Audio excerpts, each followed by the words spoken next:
नेताओं को भी मानना चाहिए। ठीक है, मैं आगे बढ़ रही हूँ और मेहमान हमारे साथ जुड़े हुए हैं।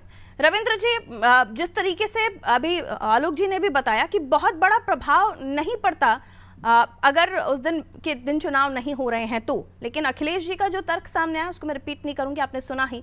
क्या वाकई बहुत बड़ा अंतर आ जाएगा और आपको लगता है चुनाव आयोग और बीजेपी ने मिलकर इन तारीखों का ऐलान करवाया है? क्यों सर?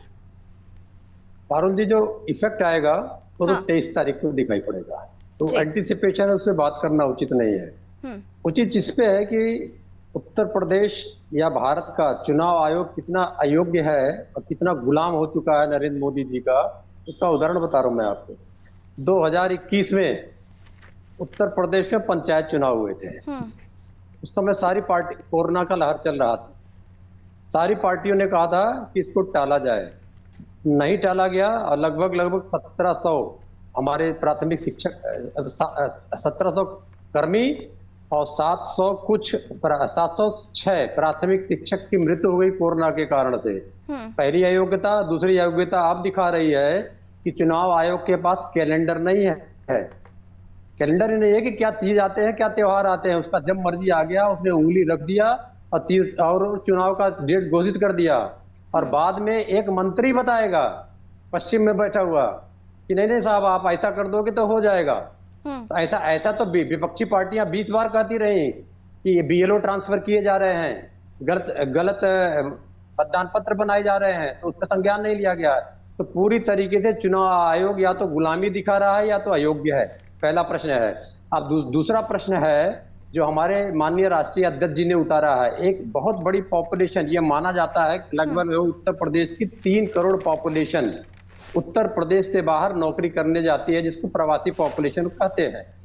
वो निश्चित रूप से छठ तक आई हुई है यहाँ पे, कार्तिक पूर्णिमा तक घूम घुमा के रहती है यहाँ।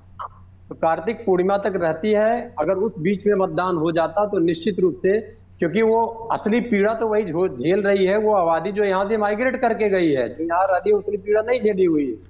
तो वो पूरी की पूरी पॉपुलेशन भारतीय जनता पार्टी के खिलाफ जाती। षड्यंत्र के तहत भारतीय जनता पार्टी ने इस चुनाव को टलवाया है और चुनाव आयोग ने अपनी गुलामी मानसिकता का उदाहरण प्रस्तुत किया है। जी ठीक है, आपका कहना है कि गुलामी मानसिकता अयोग्य, लेकिन इसी गुलामी मानसिकता और अयोग्य चुनाव आयोग ने बकौल आप, इन्होंने ही लोकसभा चुनाव संपन्न कराए थे।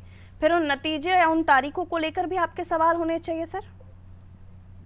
मैं बता रहा हूं, जब समस्याएं हैं, कोरोना बहुत बड़ी समस्या थी 2021 में, कहने के बाद आपको उसको भी ऐड करना चाहिए था।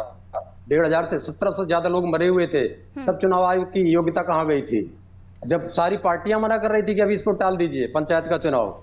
अभी ये जो चुनाव थे, जब ये चुनाव का कैलेंडर फिक्स कर रही थी तो उसके सामने कैलेंडर नहीं था क्या? इतने अयोग्य अधिकारी आईएएस बैठा रखे हैं वहां पे, इतने अयोग्य कर्मचारी बैठा रखे हैं कि उनके पास हमारे त्योहारों का कैलेंडर नहीं है। तो सबसे पहले तो पूरे चुनाव आयोग को, केंद्र सरकार से लेकर उत्तर प्रदेश सरकार से संबंधित जो चुनाव आयोग है, इनको सस्पेंड करके किनारे कर देना चाहिए।